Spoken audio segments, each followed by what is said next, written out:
Eu sou a Graziela, faço parte da rede Afrocargill. Queria dar boas-vindas a todos.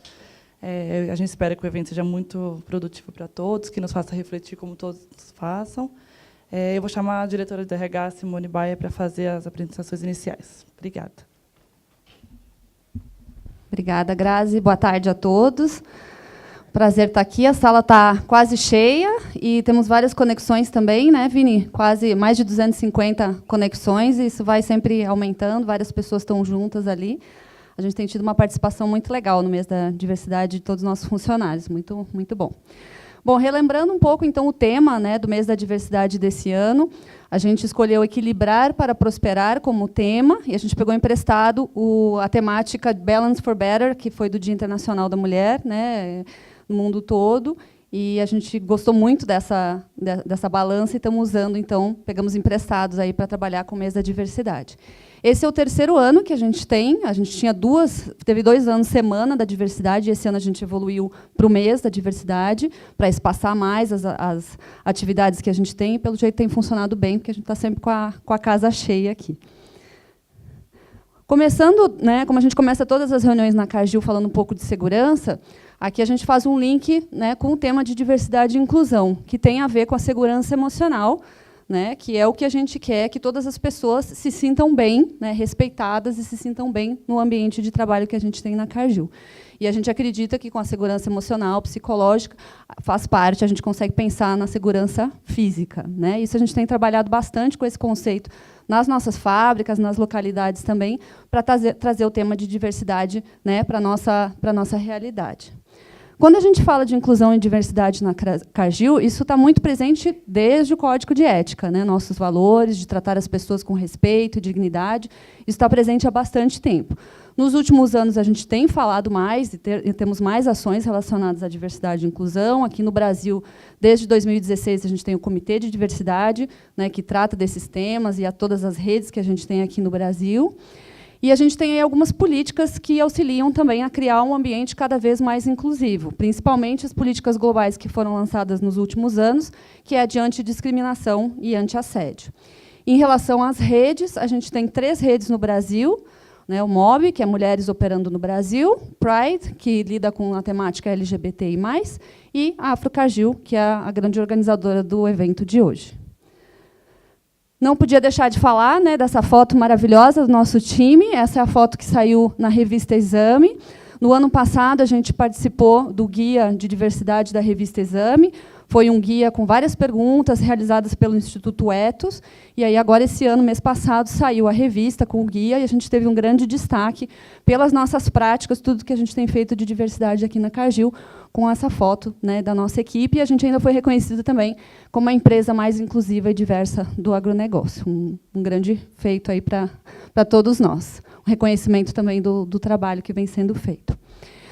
A agenda do mês da diversidade teve esses grandes pilares aqui, né, 4 temas. Cada semana, uma das redes organizou o evento, o grande evento que é transmitido para todas as filiais do Brasil. Então, a gente teve o Papo de Homem, que o MOB organizou na primeira semana. Saindo do Armário, foi o evento que o Pride organizou.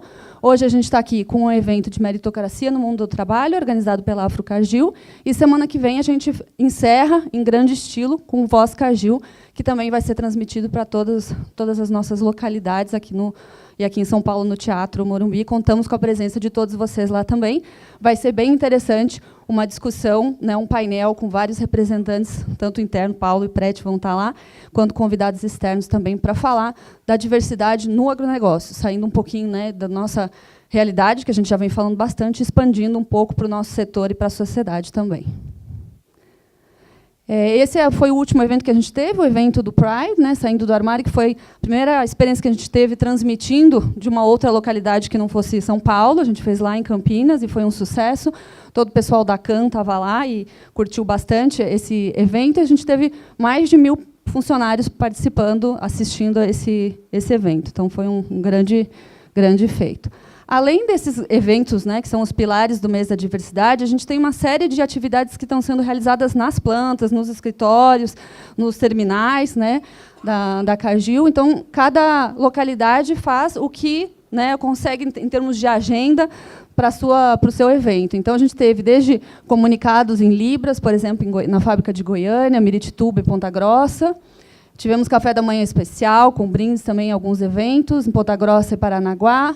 Um café da manhã inclusivo em Rio Verde, e algumas vivências sobre deficiência em Toledo. Então, cada localidade vai adaptando e fazendo. Receberam aí uma dica com uma série de atividades para fazer e vão realizando ao longo desse mês. Também tivemos aí interações nas conversas de segurança em diversas localidades, falando sobre esse tema e sobre segurança emocional, como eu comentei. O pessoal das localidades é muito criativo e faz coisas muito bonitas, né, como as decorações aí dos eventos de diversidade. Mais alguns aqui. O Jogo da Balança é um exemplo, que aconteceu em várias localidades aqui em São Paulo na semana passada, também a gente teve. Algumas vivências de deficiência, jogo da jarra, alguns jogos foram adaptados, tem sido bem interessante, a gente tem tido um feedback muito positivo dos nossos funcionários, das participações. Reforço a questão que a gente tem aí as hashtags, né, nas fotos. O pessoal das localidades tem participado bastante também, tirando foto do que vem acontecendo nas localidades. É importante para a gente registrar tudo isso. E a gente tem um Yammer também, onde a gente tem colocado todas as fotos, né, relacionadas aos eventos. Assim, a gente captura todo esse movimento que a gente criou aí esse mês. E, reforçando a questão da camiseta, que eu sei que faz bastante sucesso, tem gente que quer, que já pediu, é só participar e preencher a pesquisa depois dos eventos, que a gente está sorteando camisetas. Fora isso, todas as pessoas que vocês veem com camiseta são pessoas que participam ou do Comitê de Diversidade, ou é do time de recursos humanos, ou agente de comunicações, ou representante das redes. Enfim, gente que está trabalhando, né, para realizar o mês da diversidade.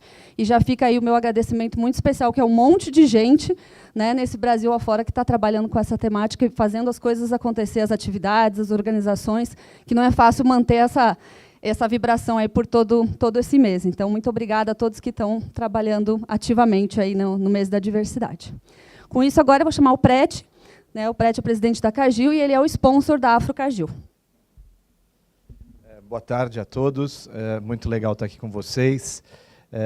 Primeiro, eu queria dizer que eu tenho aqui minha querida Liliane. Para quem não sabe, as minhas atividades em relação à diversidade transcendem o trabalho que eu faço internamente na Cargill.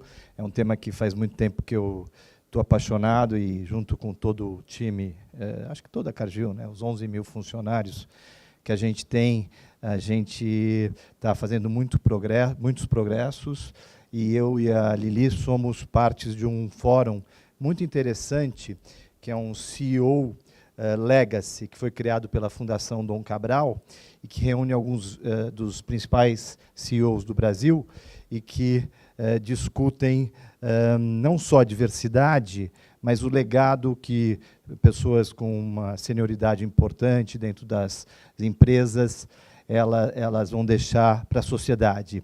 E, claro, que dentro desse grupo tinham 3 trabalhos, eu escolhi diversidade, e eu e a Lili fazemos parte desse grupo. Tem aqui, eu não lembrei seu nome, como é? A Aline comentou que veio da Bayer, lá tem o ex-presidente CEO da Bayer, que já esteve aqui com a gente, o Theo, que é apaixonado por diversidade, especialmente a parte de raças, e principalmente um apaixonado na parte de afro, né, de afrodescendentes aqui no Brasil. Outra coisa que eu queria saber, o que aconteceu com a tua barriga? Hein, Grazi?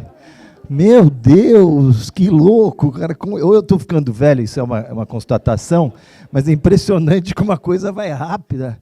Não, você está em cima, e eu posso falar isso, você não vai considerar assédio, mas porque ela é muito querida, mas é impressionante, você está muito bem. Foi menino ou menina? Rafael, então mandar um beijinho para ele, viu? Então, muito legal estar aqui. Queria dar para todos os que estão me vendo aí super boas-vindas. Eu já vou pedir desculpas, que eu tenho que sair às 14h45, que eu e a Lu temos um compromisso. Obrigado. Obrigada, Prete. Eu volto porque eu esqueci de falar de 2 slides aqui que eu queria compartilhar com vocês, principalmente o pessoal de fora de São Paulo talvez não saiba. É um projeto, uma ação afirmativa que a gente teve aqui em São Paulo, que chama Projeto Baobá. Foi um programa de aprendizes que a gente contratou esse ano. E a equipe de recursos humanos trabalhou muito forte com as 2 redes, com o Pride e com a Afro Cargill, para recrutar uma série de jovens, né, 350 currículos que a gente conseguiu de aprendizes para fazer um processo seletivo. Aqui, 3 dinâmicas em grupos, apresentações individuais. A gente teve todo um trabalho junto com os gestores também, que foi super interessante, os gestores desses aprendizes. E a gente contratou em fevereiro, então, o nosso grupo de 10 aprendizes, são 7 mulheres negras, um homem negro e 2 homens trans que participaram. E estão aqui com a gente, né, nesse programa. É um começo, né, e foi uma experiência muito rica, muito positiva com os aprendizes que a gente pretende aí continuar. Então, o projeto Baobá, provavelmente vocês vão escutar falar mais quando a gente voltar a fazer aqui em São Paulo, ou até considerar para outras localidades também. Foi um exemplo muito bacana. Então, agora, com isso, agora o Camões vai falar um pouquinho da rede. Opa, estou indo para trás. Obrigado, Simone. Boa tarde a todos. Meu nome é Camões, eu faço parte da rede Afrocargill. Eu vou iniciar a atividade falando um pouco sobre o que a gente tem feito, né, na rede. Não sei se todos conhecem quais são as atividades que a rede já fez. Aí, com isso, eu pretendo estar apresentando. A rede é composta por 12 componentes, né, como vocês podem ver. Somos pessoas diversas, né? Os componentes da rede estão espalhados por todo o Brasil e também de diversos setores. Então, isso é bastante importante quando a gente fala sobre esse tema, né, racial, que não é um problema da população negra, né? Isso também afeta quem não negros. Então, quando a gente traz outras pessoas para essa discussão, é de extrema importância. Né, como já foi dito, o nosso sponsor é o PRET, né, super engajado com o tema diversidade. Eu vou falar um pouco sobre as ações que a rede já fez, né, dentro da Cargill. Essa primeira foto foi no mês da diversidade de 2018, né, onde nós convidamos a Rachel Maia, que agora é CEO da Lacoste Brasil, e a Lisiane Lemons, que trabalha na Microsoft. Então, foi um debate bastante interessante, né, que a gente trouxe essa discussão do negro no mercado de trabalho, né, tentar abordar essa problemática racial que influencia muito o mercado de trabalho. A rede também promove treinamentos mensais, né, para os funcionários da Cargill, onde a gente aborda, né, uma abordagem mais historiográfica e sociológica, né? A gente costuma conversar, né, por que o Brasil ainda é um país racista. Né? Para a gente entender isso, a gente tem que ter uma base em história, porque a gente reproduz algumas opressões, até saindo do âmbito racial, né, a questão da homofobia, do machismo. Então, se a gente não conhece, né, a história do Brasil e não conhece como foi formada essa sociedade, então esse assunto fica um pouco vago. Então, nesse treinamento, a gente passa esse conteúdo, né. Até agora, a gente conseguiu treinar aí uma média de 350 pessoas, então é um número interessante. A Cargill ela começou as atividades no começo de 2018, a Afrocargill. Então, a gente tendo uma métrica, né, de 350 pessoas treinadas, bastante positivo. Como a Simone comentou, o projeto Baobá foi uma atividade bastante interessante para todos que participaram, né? Eu aprendi muito, né, tendo essa convivência, né? Contando aqui pela uma experiência profissional, teve aprendizes que comentaram: eu nunca fui tratado dessa forma em outros processos seletivos. Então, só desse depoimento, a gente vê como, mesmo que alguns não foram contratados, só o fato de eles participarem do processo seletivo já fez muita diferença para esses aprendizes. Com certeza, Prati.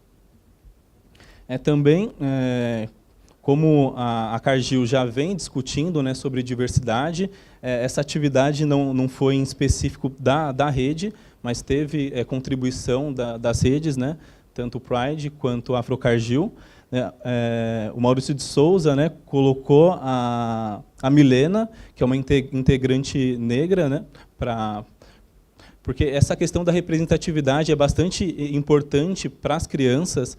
Então, né, se a gente analisa na escola ou até mesmo na adolescência, as crianças elas não se veem nos livros didáticos ou nos gibis. Então, essa ação do Maurício de Souza traz uma outra perspectiva para essas crianças, para buscarem outros lugares. Isso foi bastante interessante. Então, essa atividade também foi de bastante aprendizado, né? Até uma análise sobre isso, né? Uma atividade que a gente imprimiu, né? Alguns desenhos dos integrantes e deu uma cor para eles pintarem. Só uma cor, né? Eles pintaram, mas que chato, só uma cor, né? Que desenho mais feio. Aí depois a gente deu o mesmo desenho e deu diversas cores. Então as crianças, tipo, essa forma lúdica, né, de estar educando as crianças, também foi bastante interessante. Um outro evento que a Afrocargill fez foi um treinamento para gestores, né? Então os gestores da Cargill tendo uma abordagem sobre o tema diversidade, né, que de certa forma eles têm o momento de decisão, né, para a contratação. Então, eles analisando sobre até a questão do viés inconsciente, nessa análise também mais focada para o mercado de trabalho, avaliando a população negra. Então, é de extrema importância estar conscientizando esses funcionários da Cargill, né, em específico os gestores. Foi com a Patrícia da Empregue Afro, que é uma consultoria especializada em recursos humanos, que foca nessa questão de raça. Então, foi bastante interessante também. Uma outra atividade foi o treinamento para recrutadores, né, também conscientizando sobre a questão racial, né, tipo, nessa porta de entrada até onde... Porque existia existia não, existe, né? É um discurso, mas onde eu encontro? Mas, muitas vezes, esse profissional não é capacitado. Então, a gente mostrou que é possível a contratação de profissionais negros, né? E até entrando para a questão das universidades, a gente vê que em 10 anos, né, da ação afirmativa a cotas, duplicou, né, o número de negros formados. Então, você encontra profissionais capacitados, né, para o mercado de trabalho, mas a abordagem precisa ser um pouco diferente, né, porque muitas vezes essa pessoa não se vê em uma multinacional. Então, a gente precisa, de certa forma, estar indo buscar elas para que elas façam parte do nosso grupo de funcionários. E o último evento aí que a gente fez foi com o Theo Vanderloo, a Liliane estava presente nesse evento, e a Camila Novaes, onde a gente discutiu sobre a questão desse despertar de uma consciência racial, né? Pelo tudo que eu já comentei sobre todo o histórico racial no Brasil. Então, acho que o tema também é um tema que está vindo cada vez mais à tona. Então, as pessoas cada vez mais estão conscientizadas sobre o tema. Então, a rede costuma dizer, né, que essa questão da educação e da conscientização. Eu acho que, a partir disso, as pessoas começam a entender que o Brasil tem problemas sociais, né, não só a desigualdade social, mas o que isso causa na população. Então, essa linha de conscientização foi bastante importante também, esse evento. Foi bastante rico. Como eu comentei, né, a rede ela faz treinamentos mensais. Quem tiver interesse em participar, em se tornar um Afros, a próxima sessão vai ser dia 3/5, das 10 às 11h30. Hoje saiu um comunicado informando, né, tipo, você precisa estar acessando a intranet e fazendo a inscrição, que a gente encaminha um invite para vocês participarem do evento. Eu, sinceramente, acho um evento riquíssimo, né, que realmente traz uma consciência, né, para quem não... Porque, muitas vezes, a pessoa que tem parentes negros ou se relaciona com pessoas negras tem um nível de empatia maior com o tema. Mas, como você não... Quando no seu meio, né, social, você não convive com pessoas negras, eu acho que essa empatia demora muito para chegar.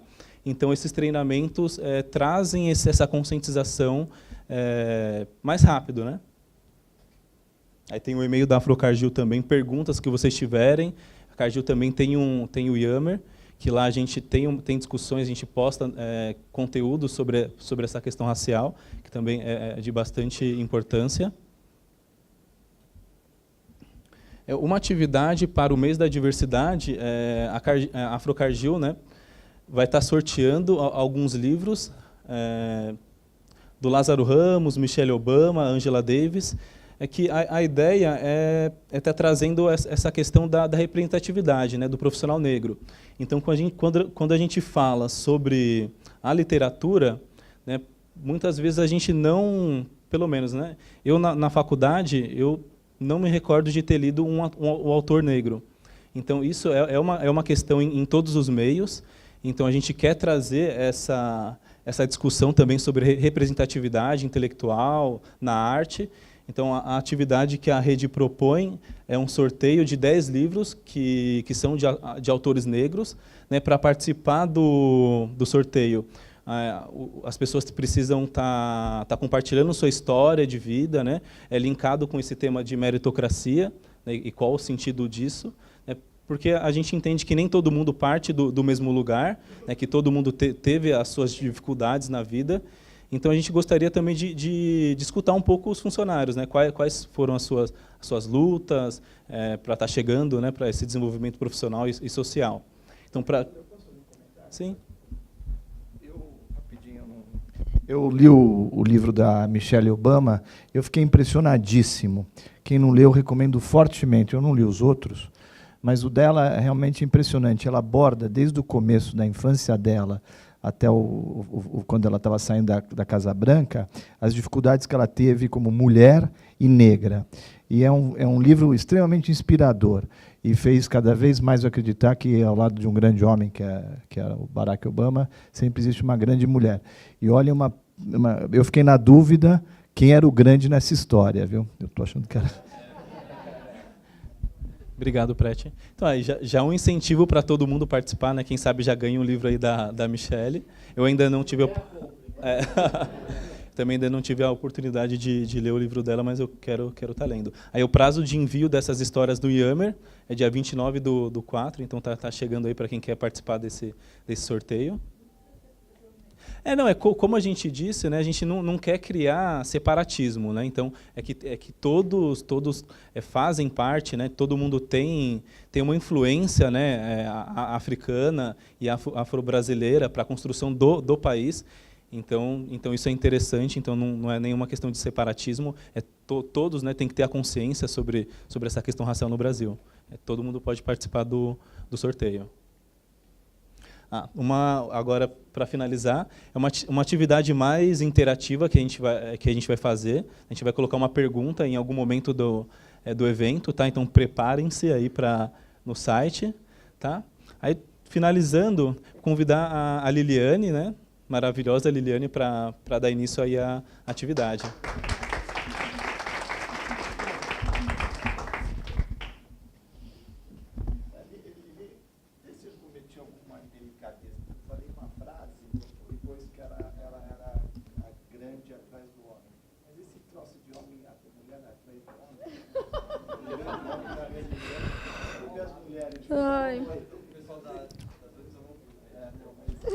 Eu só queria pedir desculpa, porque também hoje, politicamente correto, é tão complicado.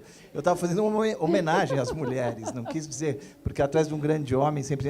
E, nesse caso, eu acho, lendo o livro, você vê que quem é grande é a mulher, não o homem, né? Então, acho que também atrás de grandes mulheres que estão aqui, também existem grandes homens, grandes mulheres, grande tudo, né? Porque a gente precisa tomar cuidado. Preti, desde o dia 12 lá no seu Legacy, você só ganha o meu coraçãozinho. Suas falas lá foram maravilhosas. Sua fala, que hoje, no começo, me tocou pessoalmente, porque eu estou chateada hoje, eu acho que, enfim. Tá. E aí, né, enfim, acho que a sua fala me tocou muito. E endosso a recomendação para todo mundo ler o livro da Michelle Obama. Deu para entender o que você falou, super. Leiam o livro. Gente, boa tarde a todos e a todas e a todes. Recentemente me falaram, né? Boa tarde a todos. Estou muito feliz de estar aqui com vocês de novo. para poder falar um pouco sobre esse tema tão bacana, tão... Eu dei uma aula essa semana na pós-graduação do Senac sobre meritocracia. Então, acho que é um tema que mobiliza a gente, que mexe com a gente, né? Então, estou muito feliz da gente poder estar aqui hoje juntos fazendo essa conversa. Minha mini Bill está aqui atrás. Quem estava aqui da última vez que eu falei? Então, tem uma parte da sala que não me conhece, eu vou me apresentar rapidamente. Eu sou Liliane Rocha, eu sou fundadora e CEO de uma consultoria que chama Gestão Kairos. Sou mestre em políticas públicas, então trago um pouco desse know-how para a nossa conversa. Acho que quando a gente fala de meritocracia, consigo fazer uma contribuição talvez especial, porque eu comento, né, que eu, na primeira infância, fui extremamente pobre. Acho que muitos aqui na sala foram pobres, mas eu sempre dou destaque porque eu morei em barraco, de 18 metros quadrados, chão de barro, pedi dinheiro na rua. Então, realmente, eu vivi uma pobreza extrema, e daí eu acho que já não são todos, talvez, né, que partam aí dessa pobreza extrema, e acho que isso traz um olhar bacana. Sou mulher e sou negra, como a Michele, né? Então, você falou, já me identifico. E da última vez que eu estive aqui, eu acho que eu comentei com vocês que acho que não parece, agora eu sempre fico em dúvida porque um amigo meu trans falou, claro que parece, querida! Mas sou lésbica, né? Então trago um pouquinho desses olhares para a nossa conversa. Meritocracia, né? Eu acho que, para começar, talvez, dar um olhar sobre o que é a meritocracia, né? Há algum tempo... saiu uma reportagem na Nexo muito bacana, que eu uso ao extremo, falando da primeira vez que esse termo foi usado. Né? Eu não sei se vocês já viram, mas esse termo ele foi usado pela primeira vez em 1958. Foi um cara do Partido Trabalhista que cunhou num livro que chama A Ascensão da Meritocracia. Eu adoro livros distópicos, filmes distópicos, tudo distópicos, e esse livro é muito bacana porque ele escreveu em 1958, mas ele falava de uma sociedade em 2033. E aí ele contava a história dessa sociedade nos últimos anos, que era uma sociedade baseada no mérito. Então, os adolescentes, numa determinada idade ali, num determinado período de vida, faziam um teste de QI, e esse teste de QI que eles faziam e algumas provas de desempenho definia todo o restante da vida deles. Depois eu conto qual é o final do livro, mas, né, eu acho que falar de meritocracia é falar desse primeiro conceito que ele cunhou, e depois teve muitas releituras, de uma sociedade, o latim traz isso também, né, mérito, meritocracia vem de meros, que é de obter, de reconhecer, onde você seria julgado, reconhecido, premiado, teria de volta exatamente o empenho e o esforço que você coloca na sociedade. E daí, dado esse overview que eu passei muito rapidamente, já vou fazer uma pegadinha aqui com vocês. Está todo mundo com o celular na mão? Todo mundo com o telefone na mão? Prete? Não, estou brincando. Camões? Gente, queria que vocês respondessem essa pergunta que está na tela. Eu acho que vocês estão habituados a usar o sistema, mas quando entra no site, ele vai pedir um código, que é esse código aqui em cima, 594455. E daí tem a pergunta que está na tela, vai estar aí no celular de vocês. Ai, gente, estou curiosa.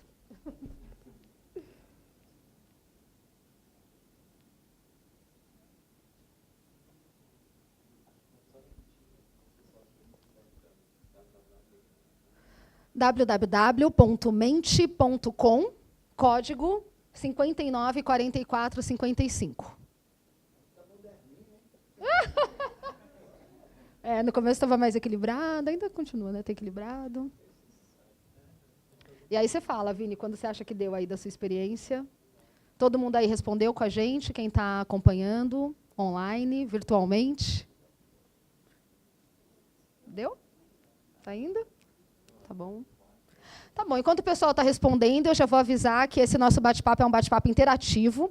Então, daqui a pouquinho eu vou chamar intelectuais maravilhosos aqui para falar com a gente, mas uma cadeira vai ficar vazia, que é uma cadeira para quem quiser da plateia, a qualquer momento, vir aqui na frente e participar conosco, conversar, colocar o seu ponto de vista. Né? Então, vai ter uma cadeira da fala aqui, que eu gostaria muito de ver vocês da plateia. Né? E daí somos todos plateia, né? E somos todos palestrantes. Então, gostaria muito de ver essa cadeira aqui, cheia de gente, compartilhando suas opiniões com a gente.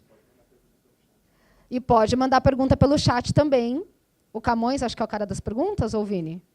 Podem mandar perguntas pelo chat também, que a gente vai, né, fazendo esse bate-papo de uma forma mais interativa, conversando e respondendo as perguntas. E aí, Vini? Tá bom? Caraca! Diego, tira uma foto dessa tela para mim. Bom, gente, eu acho que teve mais resposta não, né, do que sim, mas eu achei que foi bastante equilibrado, achei bem interessante. Já estou aprendendo aqui um tanto com vocês. Bom, para começar esse nosso bate-papo, então, eu vou chamar a Thaís Quadros, que é aqui da Cargill, prata da casa, coordenadora da área de produtos, para fazer esse bate-papo com a gente.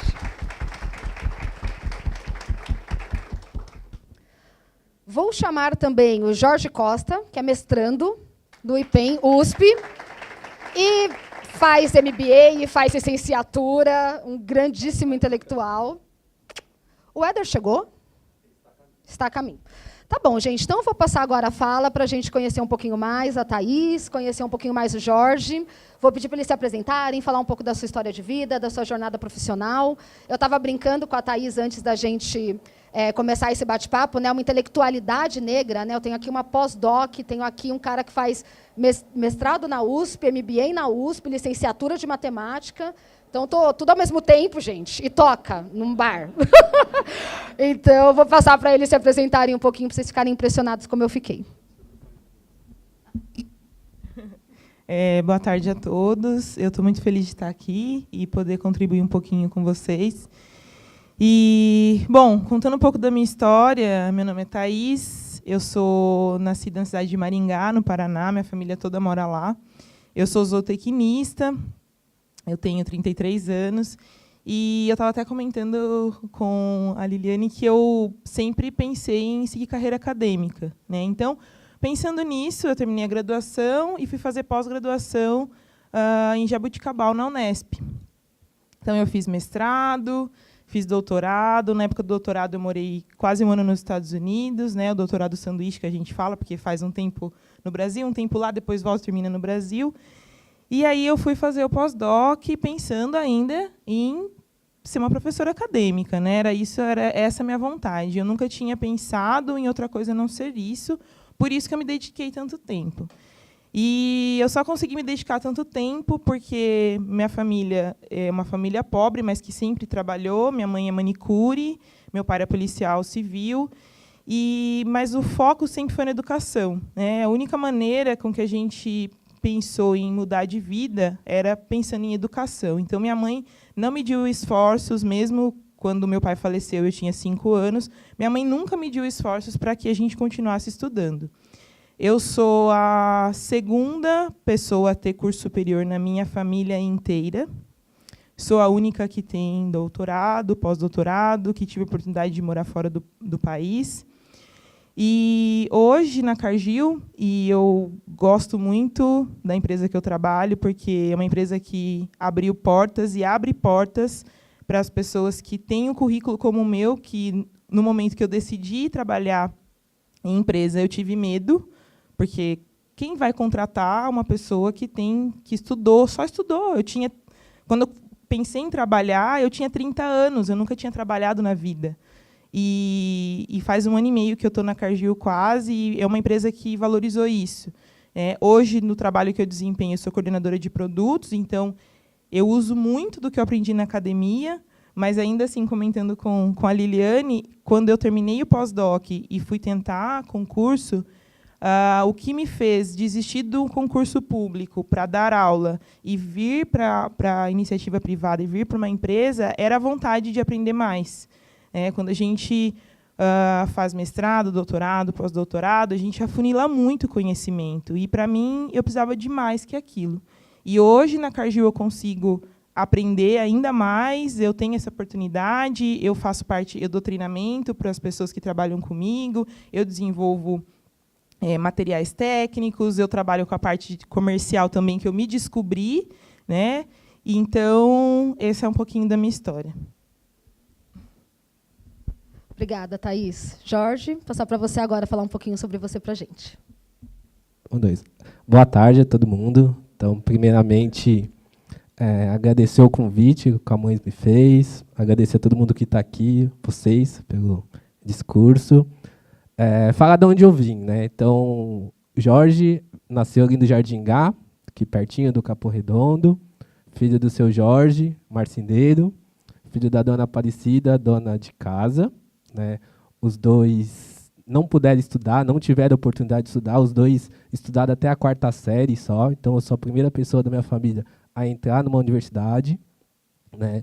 E falar que eu sou o primeiro não é questão de mérito, que eu acho que é a grande discussão, né? Falar a questão que eu tive a oportunidade de entrar dentro da universidade é falar que a sociedade brasileira nós tivemos possibilidades e não possibilidades de estudo. E falar de estudo é falar que o Brasil teve decretos de lei que proibiam os negros de estudar, que é o começo do nosso ensino noturno. Então, depois a gente pesquisa lá, que é bom a gente sempre pesquisar e ver o que a gente está falando, se é verdade. Então, a gente teve um decreto de lei que começou assim, ó, os negros só poderiam estudar se fosse no período noturno com disponibilidade do professor. Para mim, esse é o começo do ensino noturno no Brasil. E eu já falei isso em vários lugares e ninguém me questionou até hoje. Então, para mim, é verdade. Tenho. Tá na... Não, isso aqui é... Peraí. Tenho anotado aqui em algum lugar. Calma aí. Mando. É o Decreto de Lei 1331, de 1854. Tá? Então, a gente tem esse antes da... 1884. Antes do dia 13 de maio, dia da mentira. Né? Que vocês vão entender depois com a minha fala, porque é dia da mentira. Né? Então, eu sou engenheiro, prazer, sou engenheiro materialista, sou engenheiro de materiais, formado pela Universidade Federal do ABC. Hoje, sou mestrando em tecnologia nuclear, no Instituto de Pesquisas Energéticas Nucleares, na USP. Faço MBA em gestão de projetos, na Exalc, também na USP. Faço licenciatura de matemática, que eu também gosto. Mas, enfim. Mas, entre outras coisas, a gente toca, a gente é percussionista. Mas, eu acho que um projeto que me define, que quem quiser procurar depois, que vai falar muito quem é o Jorge, o que o Jorge quer, o que o Jorge busca, o que o Jorge faz para contribuir, né, nesse pouquinho espaço de tempo que eu tenho aí, procura na internet cursinho Popular Carolina de Jesus. É um cursinho que começou em 2010 com pessoas da região do Capão Redondo, que atendia em 2010 30 pessoas por ano, que hoje, em 2019, a gente atende em torno de 1.200 pessoas por ano, são mais de 7.000 pessoas que passaram nesse tempo. Então, acho que esse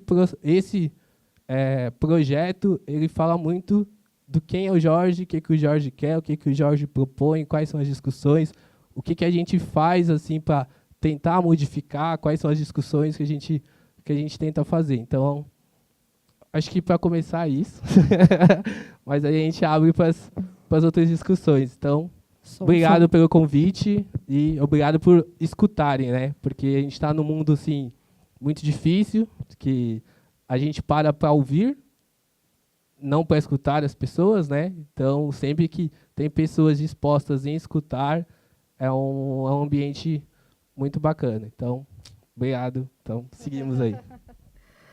Muito bom, gente. Eu já mudei todo aqui meu esquema de perguntas, né? Já quero perguntar outras coisas. De novo, né?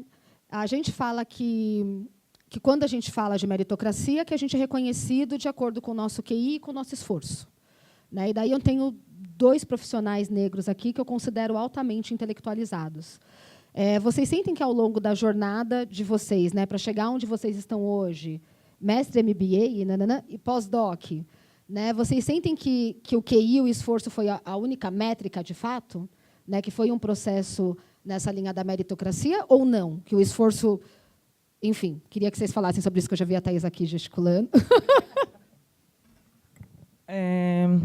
Eu acho que, quando a gente fala de meritocracia, a gente tem que pensar se ela existe.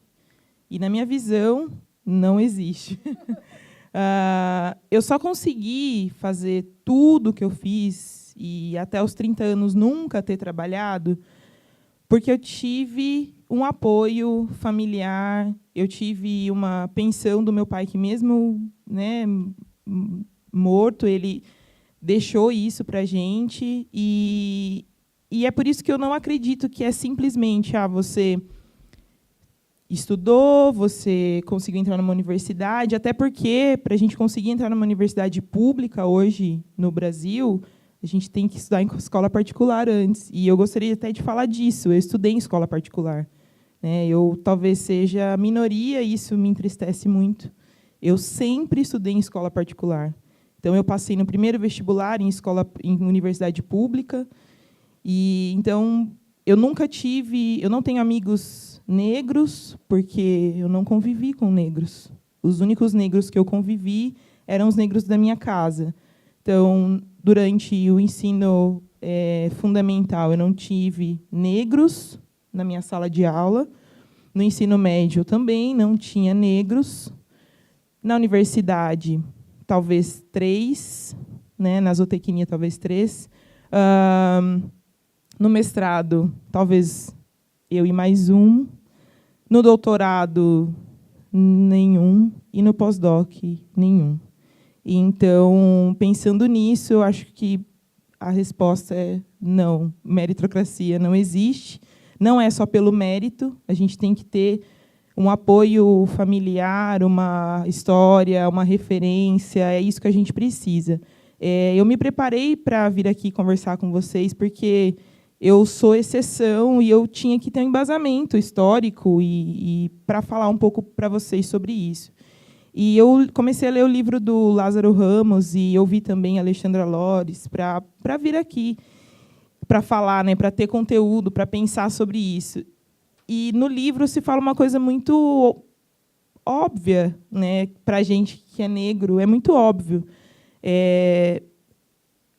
Os brancos crescem a todo tempo com referências, ótimas referências, médicos, advogados, bonecas, desenhos, pessoas bonitas, pessoas legais.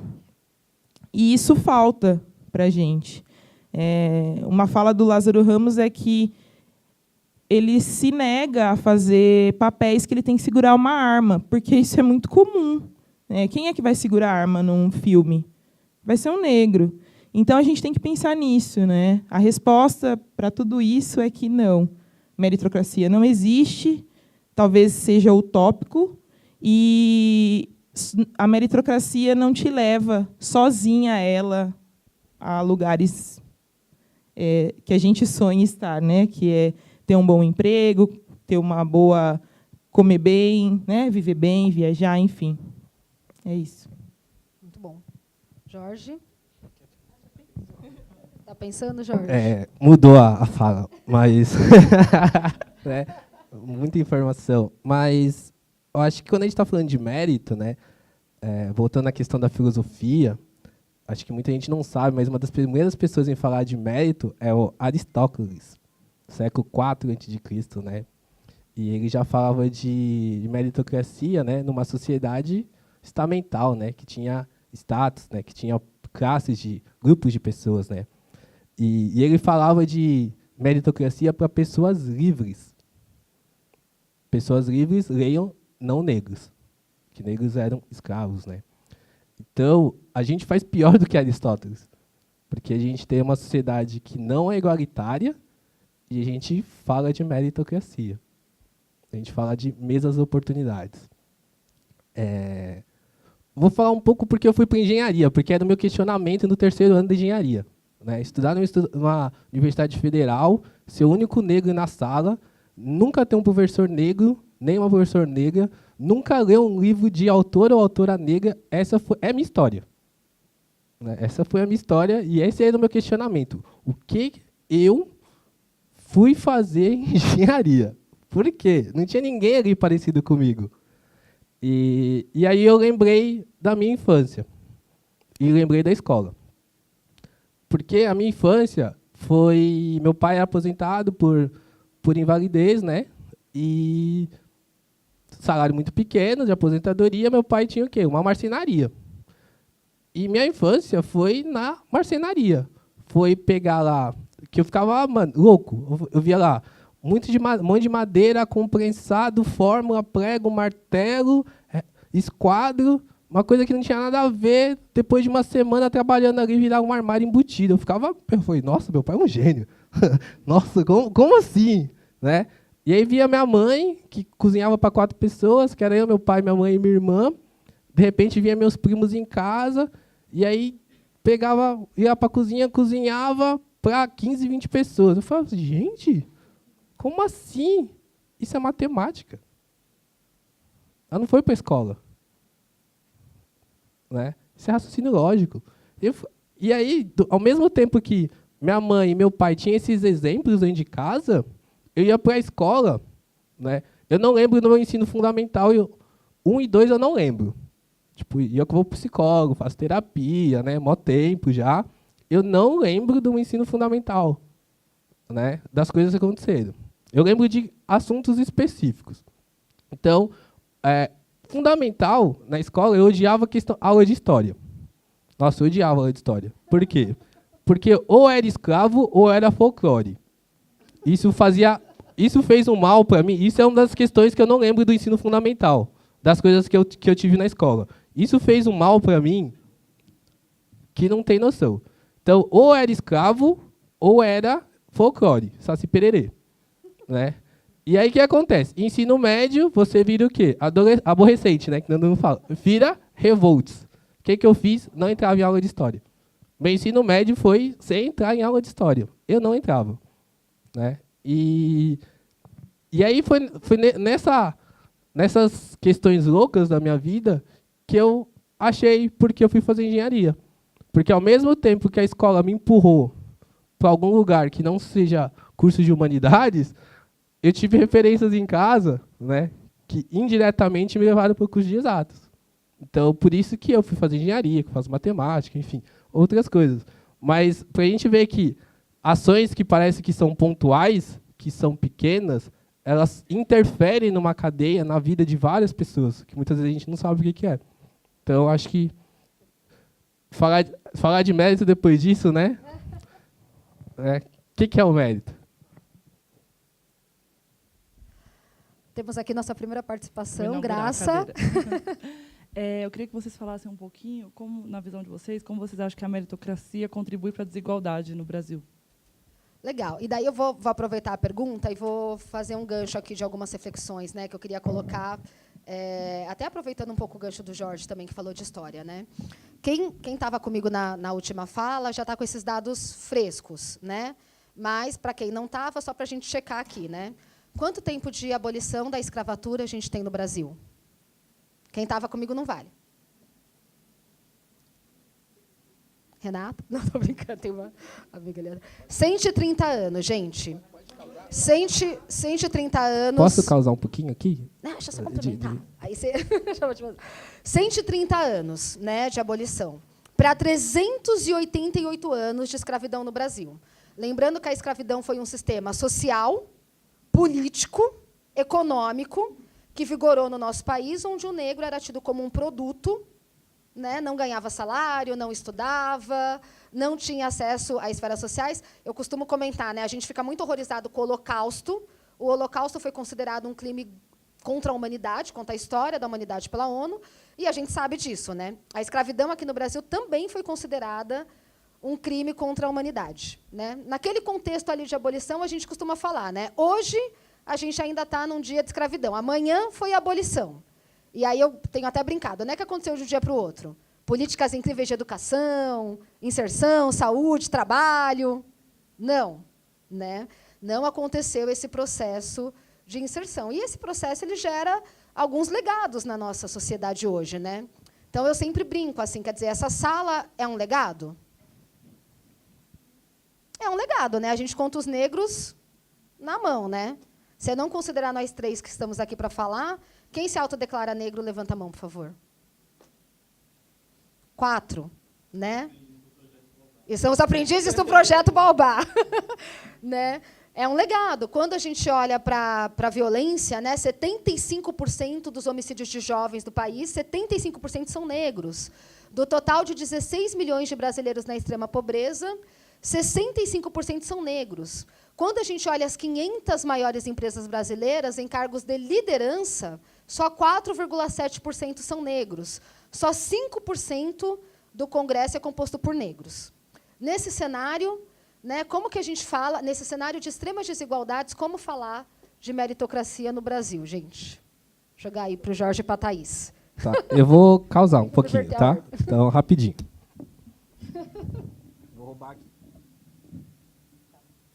Tá aberto isso aí, então. Não vai cair, não vai cair, não. Vou roubar aqui. Tá mais ou menos mesma proporção. É que nós aprendemos, nós somos muito visuais. Educação, neurociência, psicologia, né? Então, é muito mais fácil a gente aprender no visual. Então, 1500, invasão do Brasil, essa garrafinha. 2019, 1888, 3 de maio, dia da mentira. Tudo bem? Então, 1500, invasão do Brasil. 1888, dia da mentira, 2019. Pegando o gancho. Se a gente fosse repartir a história do Brasil, do jeito que eu fiz, para a gente ficar mais fácil, se você pegasse uma pessoa negra, aqui, ó, daqui até aqui, seria quando ela é escrava. Daqui para frente, seria quando ela estaria livre. Se a gente pegasse uma pessoa, por exemplo, de 40 anos, 30 anos ela foi escrava. E 10 anos ela estaria livre. Ela poderia ter oportunidades. Então, quando a gente está falando de mérito, acho que a gente tem que voltar um pouquinho mais. A gente tem que discutir, e a sugestão de livro, tem o livro do Silvio Almeida, que ele é professor de Filosofia do Direito da FGV. Leia o livro Racismo Estrutural. É extremamente importante ler esse livro, né? Então, se a gente pegar essa divisão, a gente tem uma ideia de como que a sociedade brasileira foi organizada, né? Então, se a gente for falar de mérito, a gente está falando de estrutura. Se a gente falar de estrutura, a gente tem que falar de racismo, da estrutura. E como que a gente muda essa estrutura? Quais são as perspectivas, quais são as ações, quais são as metodologias que a gente vai utilizar para que esse tempo todo que a gente teve aqui no nosso país, ele vai influenciar no que a gente está tendo hoje aqui, ó. Ele vai influenciar de quais são as pessoas que estão na universidade, quais são as pessoas que estão nas empresas, quem está no mercado de trabalho. Vai influenciar em tudo isso. Então, para a gente poder fazer essa discussão, a gente precisa conhecer esse legado, esse histórico. Tem o Frantz Fanon, olha eu falando de livro de novo, né? Que é um dos meus autores preferidos. Ele fala assim, as pessoas brancas, hoje, elas não são responsáveis pelo racismo. Mas elas têm um fator ético, moral e de responsabilidade de combater o racismo. Porque tanto pessoas negras quanto pessoas brancas, a gente vem desse histórico aqui, ó. Esse histórico que a gente vem. Então, quando a gente ignora esse histórico, a gente não consegue falar de Brasil. A gente está falando de outro espaço. Esse é o nosso histórico. Esse é o nosso legado. Esse aqui é o nosso legado histórico, social, político, educacional, empresarial, aonde você quiser discutir. Então, se a gente não colocar a questão do racismo como ponto estruturante em qualquer discussão que você quiser fazer, você não está discutindo o Brasil. Você está discutindo outro lugar, não é o Brasil. E essa linha do tempo aqui é o Douglas Belchior, professor de história, que ele sempre faz. Então, hoje eu roubei o modelo que ele sempre faz essa apresentação dessa linha do tempo. Então, esse é o nosso legado, tá? Então, acho que é isso. Thaís? Eu concordo com tudo que você falou. E, na verdade, a reflexão é que o problema, e é um problema, né, o racismo, e a questão com os negros, não é um problema só dos negros. É um problema de todos nós, né, porque influencia diretamente. A gente estava até comentando antes, né, na fala do Prete, e a gente falando disso. Na questão da Grazi, no que ela colocou, que se a meritocracia influencia na desigualdade, né? E eu acredito que sim, porque As pessoas pensam que a meritocracia é o contexto para que você consiga realizar os seus sonhos e não olha para os lados, não olha no que realmente está acontecendo. E aí a desigualdade vai aumentando cada vez mais, porque a gente não percebe, né? E não percebe porque a gente não está nesse contexto. Eu sempre falo que, para você pensar e entender que o racismo existe, ou você é negro, ou você tem um melhor amigo negro, ou você tem um namorado, ou você se relaciona com alguém negro, porque você já presenciou algumas cenas, né? Então, não tem como a gente falar do assunto meritocracia sem falar da história, sem falar de racismo, sem falar de tudo que vem do negro até hoje, e como que a gente recupera, né, todos esses anos de escravidão e que a gente sofre até hoje. O fato de eu não ter sido escrava, ou do Jorge, ou enfim, isso não quer dizer que a gente não sofra mais com isso, porque o que vem da história, e há pouco tempo, 130 anos, é pouquíssimo tempo. O que vem disso são cicatrizes e que continuam, o olhar das pessoas. Não tem como a gente não falar do racismo. Eu acho que, sendo negra e mulher, eu já tive vários olhares. As pessoas não precisam falar para mim, né? Não tem escrito, como teve nos Estados Unidos, como teve em outros lugares, uma plaquinha falando não entre pessoas de cor. A gente não precisa disso. Às vezes a gente chega em alguns lugares e a gente sente os olhares das pessoas. E isso não é ficção, isso não é que a gente está imaginando. Mas talvez, Thaís, você esteja com seu viés inconsciente de que tudo é racismo, né? E não, porque eu não fui criada nesse contexto. Minha mãe fez um trabalho muito bonito e que hoje eu talvez não ache tão bonito assim, porque eu fui entender essas questões raciais depois de adulta. Minha mãe sempre falou para mim, filha, quando as pessoas te olharem, né, desse olhar, é porque você é linda, é porque você é feliz, né? Minha mãe criou um mundo para a gente que fez com que a gente seguisse sem olhar para isso. Mas hoje, refletindo e lendo livros e vendo a história, a gente sempre sofri com racismo, mas nunca percebi o que era, por não ter isso. E só. Calma, só rapidinho. Grazi, eu respondi sua pergunta. É que eu vou lá em cima e volto, dou uma volta, e não sei se eu respondi. Respondi. Obrigado. Só mais uma consideração aí, né, da pergunta da Graça, que eu tenho feito nas palestras e nos treinamentos. Eu acho ela é um pouco provocativa, tá, gente? Assim, um dia eu estava falando numa sala de trainees, né, numa grande empresa, tinha entrado no grupo de trainees, eu fui fazer uma fala sobre diversidade, e aí estava falando, né, sobre a eventualidade da necessidade, que nem sempre precisa, né? Às vezes, quando a gente tira a barreira do preconceito, já não precisa, mas se, em algum caso especial ou particular, precisasse fazer uma ação afirmativa de um curso de inglês para uma pessoa negra ou de um curso de informática para uma pessoa com deficiência. E daí um cara levantou a mão, ele estava assim, logo no começo das primeiras fileiras, e falou assim, nossa, mas você não acha um absurdo, né? A empresa tem que investir num negro, investir numa pessoa com deficiência? E daí eu fiz uma reflexão com ele, que eu trago até hoje, que assim, olha que interessante, né? A gente está aqui nessa sala com a nata da sociedade brasileira. Todo mundo que está aqui estudou em escola particular, viajou para fora, logo cedo, por isso tem um super inglês, provavelmente tem base de família, né? Pode ter alguma exceção nessa sala, mas todo mundo que está aqui já chega muito bem preparado sobre o ponto de vista intelectual. Ainda assim, a primeira coisa que a empresa faz quando vocês chegam é, logo no primeiro dia, investir 1 milhão para reservar um espaço, trazer vários palestrantes e capacitar vocês. Né? Será que a questão aí é de olhar onde eu acho que eu posso investir e onde eu não acho? De que forma que eu coloco essa régua, quando eu coloco essas métricas de medição, onde alguns eu entendo que tudo bem e outros eu entendo que não. Então, acho que tem mais essa questão aí, né, de como a meritocracia, por vezes, ela sustenta e aumenta um sistema desigual.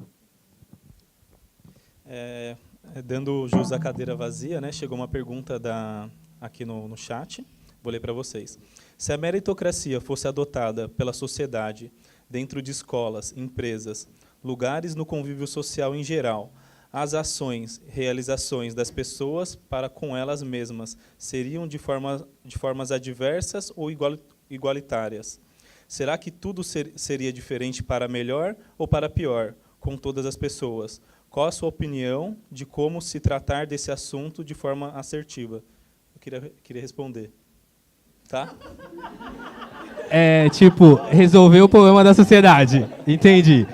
Resolva. É que na análise que a gente está trazendo aqui, né, esse ponto de vista de meritocracia na escola, no meio social, no trabalho, já é colocado, né? Então, até na escola, você só ganha um diploma se você tem mérito por isso, sem avaliar quais foram todas as condições que a pessoa teve na vida. Ou até no meio empresarial. Também você só passa de... qual é a palavra? Só é promovido se você também se esforçou, né? Então, tipo, se esforçou. Também não colocando a sua história social, né, nessa questão. Né? Então, né, tipo, respondendo, isso já acontece na sociedade. Eu li um artigo recentemente que fazia um paralelo com a questão do atletismo. Né? Então, as pessoas, para uma competição, né, elas são associadas a uma instituição, a um centro acadêmico, onde todos recebem, de certa forma, o mesmo treinamento. Né? Então, tipo, você é capacitado para aquele esporte, todo mundo, né? Seja negros ou não negros. Aí chega numa competição, aí a pessoa ganha. Né? Então, a meritocracia ela só seria lógica se todos partissem do mesmo ponto e recebessem o mesmo treinamento.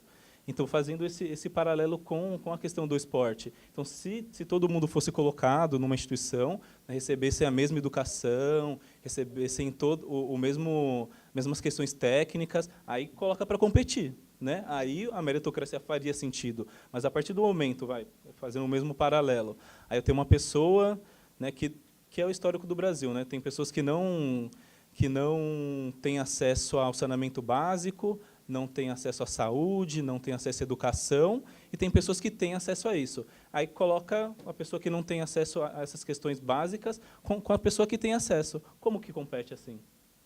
Eu não consigo entender como que a gente compete dessa forma. Né? Só complementando, ultimamente eu ando muito dentro de empresa também, né? Participando de palestras, de mesas, e aí eu vejo muito que as pessoas estão discutindo muito, geração milênio, a geração milênio ela só quer trabalhar onde tem algo social, né? Que tem que ter um propósito para a geração milênio.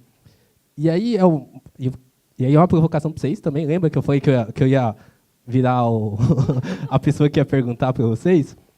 Aí o meu questionamento, nesse sentido, se alguém tiver resposta também, para provocar também, seria legal, de onde que vem essa pesquisa? Porque, assim, em torno de 1.500 pessoas aqui no extremo sul da Zona Sul, que eu trabalho por ano. 500 jovens que normalmente não têm aula de matemática, física e química, não têm acessos básicos, né? Não tem internet, né? Todo mundo fala, todo mundo tem acesso à internet. Não tem. Não é todo mundo que tem acesso à internet. Está aqui do lado, aqui, ó, uns 8 quilômetros para frente. Aqui, ó. Não tem, todo mundo tem internet.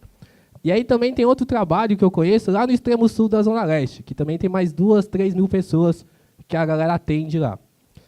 E essa galera, ela não tem acesso nem à escola, normalmente nem passa pela cabeça dessa galera vir para as empresas, como a Cargill, que é uma coisa muito distante para eles. E aí eu venho numa questão. Se a geração milênio é a geração que está lá, que está estudando, e que elas precisam de um propósito para trabalhar e estudar, essas pessoas que estão fora, elas são que geração? Porque essa geração é a geração milênio, que está ali, e essa geração não está fazendo essa discussão. Da onde que vem essa discussão que é tão forte dentro das empresas hoje? Que a geração milênio, que elas precisam de um propósito para trabalhar, porque se não tiver esse propósito, elas não ficam nas empresas. E aí é uma pergunta, né? Que aí se vocês tiverem alguma resposta para mim seria legal também, que eu levo depois. Porque eu já levantei essas questões em outras mesas e ninguém nunca me tentou responder, né? Então, acho que você vai ser a escolhida de responder. Eu? Ó! Mas eu vim fazer pergunta, não responder. Eu acho que você vai responder, ó. Não, vamos lá. Alguém quer comentar, quem pessoal? Quer comentar? Eu tenho comentários, assim, já, né? Porque a gente fica muito... Mas eu queria... Alguém quer comentar? O que será que está acontecendo? Boa.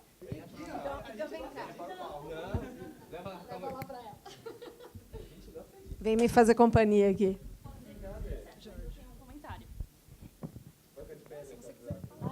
De pé, meu Deus. Assim, ao meu ver, minha opinião, eu acho que quando a gente fala dessa geração milênio, ela está olhando só uma parte desse público. Ela esquece a gente que está ali na zona sul, entendeu? Então, eu acho que, assim, está dentro da empresa, está olhando o público que está na empresa, mas e o público fora? Eu estou vendo um público diferente, que talvez não seja a realidade do Brasil.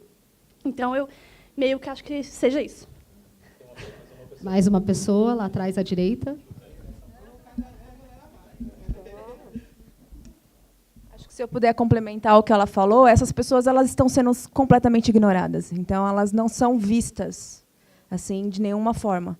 Então, essas pessoas que no Brasil ainda têm falta de saneamento básico, ainda não têm educação, ainda não têm, muitas vezes, o que comer na mesa, essas pessoas elas são ignoradas, muitas vezes. Se não for, muitas vezes, ONGs ou algumas empresas que fazem, como a Cargill, ações, elas não fazem parte do grupo de milênios, que a gente chama, porque elas não são vistas. Eu acho que, em espaços como esses, e cada vez mais, pessoas que enxergam esse grupo, que ainda é uma grande parte do nosso país e que ainda representa muito de quem nós somos como brasileiros, faz parte também da nossa responsabilidade trazer essas pessoas à luz e demonstrar que essas pessoas existem, essas pessoas estão ali, elas precisam da gente e elas fazem parte desse grupo de milênios. E aí, talvez, por que não redefinir o que é milênios, né? Com isso.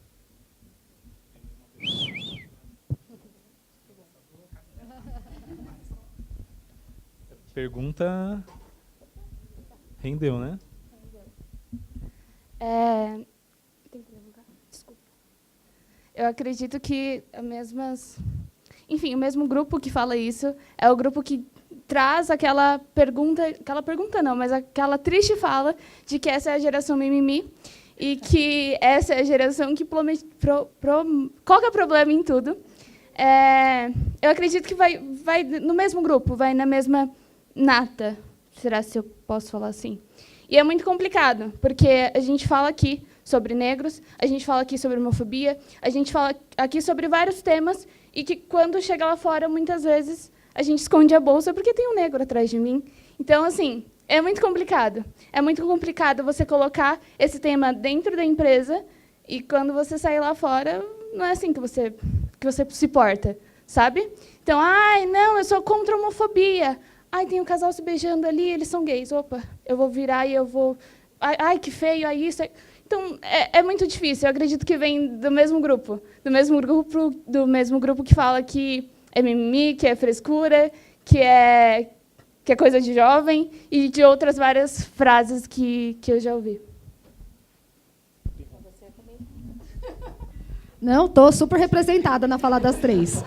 Porque vira e mexe eu estou em eventos que as pessoas usam, né, alguns dados e que eu considero um tanto parciais realmente, né, porque assim, que parcela da população que a gente está estudando, em que estado do país essa pesquisa foi feita, em que cidade, em que bairro, né, a gente tem expectativa de vida distinta dependendo do bairro de São Paulo que a gente olha, imagina, e varia muito, né, então estou muito representada na fala de vocês que falaram. Eu vim fazer uma pergunta provocativa, tá? E é para você, inclusive. Mas eu acho que tem um ponto importante, que é a visão que a gente tem e em que perspectiva a gente coloca, né? Então, essa coisa assim, o que eu sou aqui dentro e o que eu sou fora, né? Eu realmente faço e falo aquilo que eu vivo aqui dentro ou não, né? E como eu ajudo as outras pessoas com isso. A minha pergunta provocativa para você é a seguinte: quando você fez seu processo seletivo aqui, e você participou concorrendo com outros candidatos, você acha que a vaga que foi dada para você foi por mérito? Você saiu bem nas entrevistas? Você apresentou um conhecimento que a Cargill queria trazer? Você acha que você foi merecedora de ter sido contratada? Nesse processo, sim. Nesse momento, a meritocracia existiu. Mas ela só existiu porque a minha vida toda foi construída com a meritocracia, porque a minha família conseguiu me dar essa condição. Eu nunca fui dormir pensando que eu ia comer no outro dia. Essa não era a minha preocupação. Eu nunca ajudei minha mãe a lavar louça, eu nunca fiz arroz na minha casa, eu não tinha essa preocupação, entendeu? Então, foi fácil eu me adequar à meritocracia naquele momento. E foi muito bom você me perguntar isso, porque eu não fui selecionada por ser negra, né? Ou por ser mulher. Ou por ser mulher. E o que eu vejo, eu sou mulher, negra, e eu trabalho na área comercial. Em nenhum momento existe uma preparação para que os clientes me recebam. É simplesmente vai a especialista do produto para falar. E aí chega eu. Olha. E é assim, né? E é assim. Então, respondendo a sua pergunta, eu tive uma meritocracia porque eu tive condições para isso, né? Eu parti do mesmo princípio de todo mundo que estava concorrendo comigo. Então, todo mundo tinha curso superior, em zootecnia ou veterinária, que era para vaga, né? Todo mundo tinha uma experiência com inglês, todo mundo tinha mestrado, ou doutorado, ou pós-doutorado. Então, todo mundo partiu da mesma linha. Mesma base, isso, né? da mesma base.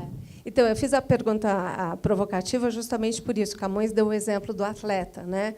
Quando você é um atleta que está sendo treinado num grupo, né? Então, aí você realmente compete em condições de igualdade. E a gente começou falando um pouco dessa questão, até no Mentimeter, né? Você acha a meritocracia justa ou não? A meritocracia ela pode ser muito justa, desde que você entenda se as condições onde ela está sendo aplicada, as condições são justas. Porque, se as condições não forem justas, então não venha me falar de meritocracia. E acho que esse é um olhar que a gente tem que ter com tudo, né? Então, eu estou vendo a Carla aqui, que é a nossa responsável pela parte de recrutamento e seleção, por Talent Acquisitions. É muito isso, quer dizer, eu estou dando no processo seletivo as mesmas condições, né? E o quanto eu estou exigindo nesse processo seletivo coisas que nem sempre todos os candidatos têm condição. Então, eu tenho um olhar crítico para esse processo seletivo para ver se eu realmente estou exigindo aquilo que eu tenho que exigir. E eu acho que eu fiz a pergunta justamente por isso, porque a meritocracia ela é muito legal, se ela for aplicada da forma correta. Se ela não for aplicada da forma correta, então, realmente, ela pode gerar uma injustiça ainda maior. E por isso que eu fiz a pergunta. Tá bom? Obrigada, gente. Só completando um pouquinho o que você falou, a meritocracia, em si, ela é muito bonita, né? Mas, quando a gente usa ela no conceito de negros, não faz sentido.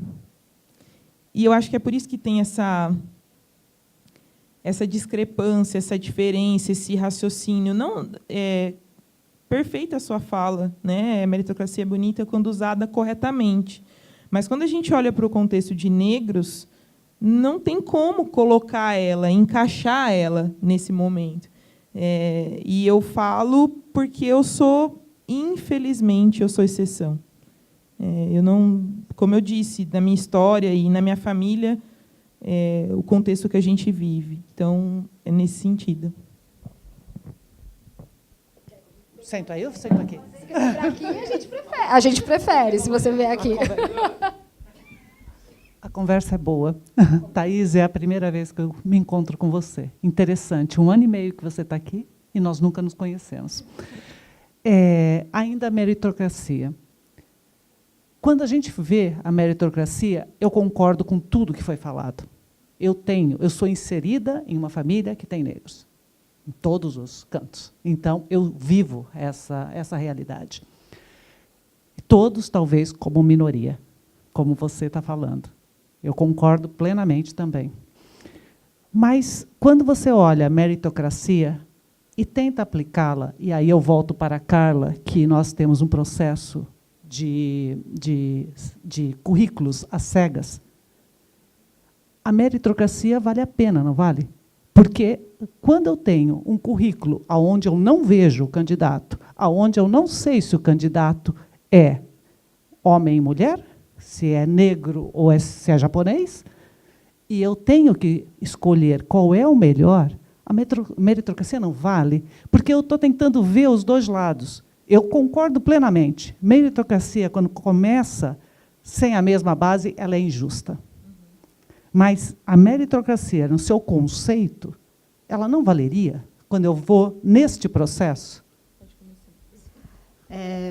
Enfim, acho que essa pergunta é muito boa, eu sempre escuto. Eu estava com um CEO de empresa essa semana e escutei, e eu sempre brinco lembrando de um artigo que eu escrevi há um tempo atrás, que circulou bastante, que é o processo é às cegas, mas no Brasil ele pode enxergar. Por quê? Se eu faço um processo às cegas no Brasil, diferente da Suécia, diferente, enfim, se eu faço um processo seletivo no Brasil, não mexo na métrica e coloco o que eu quero somente candidatos de faculdade de primeira linha com inglês, eu já sei que na leva de currículos que está vindo eu vou ter pouquíssimos negros. Então, aí, eu já faço o primeiro filtro e deixo negros fora do processo. Então, o que eu falo? O processo às cegas no Brasil funciona, talvez, quando a gente fale de homem e mulher. E aí, a diversidade é diversa, né? Então, quando a gente fala de homem e mulher, funciona. Quando a gente fala de brancos e negros, dependendo da métrica, não vai chegar currículo de negro. E daí eu estou lá fazendo meu processo às cegas, escolhendo entre todos os brancos e falando, nossa, não tem negro aqui. Né? Então, esse é o cuidado que a gente tem que tomar dentro de um cenário do 9º país mais desigual do mundo. Começa com níveis diferentes, com oportunidades diferentes, aí não dá para exigir o que não existe. A gente só pode existir o que existe. Mas, de qualquer modo, o nosso processo às cegas, ele é um processo às cegas também para a universidade. Então, não é isto que faz o mérito da pessoa. Então, e é uma outra pergunta. E aí eu já vou dar a chance para o Rodrigo. Quando eu escuto você falar que você veio, você está muito feliz por tanto que você está aprendendo, você acha que você está aprendendo mais do que você está ensinando? Essa pergunta é bem difícil. Ao meu ver, sim. De verdade, eu como pessoa e a minha base familiar e da onde eu vim, eu vejo que eu tenho muito mais para aprender do que para ensinar. Quando eu olho para trás e vejo tudo que eu estudei, de verdade, eu não acho que é algo que é um feito, sabe? Nossa, a Thaís fez um feito, ela fez pós-doutor. Eu não acho isso. Eu sempre falo para as pessoas que eu só fiz isso porque eu tinha um objetivo, que era a carreira acadêmica. Eu não fiz isso pensando em... Eu não gosto, até quando as pessoas falam, doutora, não gosto desse... que me chamem assim. Então, eu acho que eu aprendo muito mais do que eu ensino. E é isso que me mantém viva, porque a hora que eu pensar que eu já sei, não tem sentido eu continuar trabalhando, conhecendo pessoas, vivendo, enfim, pensar em constituir família, em trabalhar com pessoas diversas. Eu acho que é isso. Pensa um pouco mais amplo. Você está ensinando muito mais. Não é técnico, não é o acadêmico. O acadêmico tem muitos, mas é o exemplo. É o role model. São as pessoas olharem e falarem, eu tenho um exemplo. E hoje vocês são exemplo. Então, é muito bom ter dentro da empresa um exemplo. Eu acho que isso dá uma motivação para todo mundo que está nos escutando. Uma motivação para todo mundo falar, claro que é possível. Muito sacrifício, muito sacrifício. Quando eu escuto projetos como o seu, é ótimo, porque é o básico. É da onde tudo parte. Educação. É da onde começa a ter a mesma base para poder conseguir ganhar a corrida em bases iguais. Então, eu acho que você está ensinando. Obrigada. Bom, pessoal, Bom, primeiro que eu já aprendi um monte aqui hoje. E acho que uma das coisas mais legais que realmente virou a chavinha na minha cabeça nos últimos 40 minutos foi quando ele falou que meritocracia só é válida quando a gente parte de um ponto comum. Eu nunca tinha parado para pensar dessa forma. E faz todo sentido. É tão simples e claro quando você fala isso, que as coisas realmente ficam óbvias, né? E não dá para ser diferente. Ela tem que partir de um ponto comum. E a minha provocação ela vem agora, como que a gente faz para estar num ponto comum? Porque quando a gente coloca as garrafinhas, a gente tem uma carga histórica tão grande, né, que a gente tem o dever de entender isso aqui e partir do momento e falar assim, a gente não pode esperar mais 4 garrafinhas para frente para poder ficar equilibrado. Não dá tempo. Né? Então, como é que a gente faz para que isso aconteça? Ainda mais numa sociedade hoje que a gente vive assim, com a tecnologia que a gente tem, com a facilidade de expressão que a gente tem pelas redes sociais e tudo mais, seja ela fake news ou não interessa, né? Mas isso é uma verdade que a gente está vivendo hoje. Então, o que a gente tem que fazer para partir dessa base comum? Qual que é a visão de vocês para isso, né? Acho que do ponto de vista público, do ponto de vista privado, mas como é que a gente faz? Porque senão a gente vai ficar sempre no mesmo discurso. Ah, a meritocracia é lindo, a gente faz as cegas, é lindo, mas no fundo eu quero quem tem a melhor nota, ganha quem tem a melhor nota. Se eu não parto da base comum, eu nunca vou dar oportunidade para a melhor nota vir daquela pessoa que não teve, né, a oportunidade lá atrás. Então, eu queria saber qual que é a visão um pouco de vocês e como é que a gente pode se preparar para isso. Como faltam só 10 minutos, posso pedir para você fazer sua pergunta também? E daí a gente faz um pouco. Você é o Éder? Quer participar, Éder? Puxa mais uma cadeira aqui. O Éder é mestrando em História na PUC, é um dos especialistas que veio compartilhar aí as percepções dele com a gente. Depois da sua pergunta, eu passo para você se apresentar, Éder, e daí você já começa respondendo. Tá bom. Bom, então, boa tarde a todos. É um prazer estar aqui. Eu acho que eu estou assim, realmente emocionada com, né, o bate-papo aqui hoje.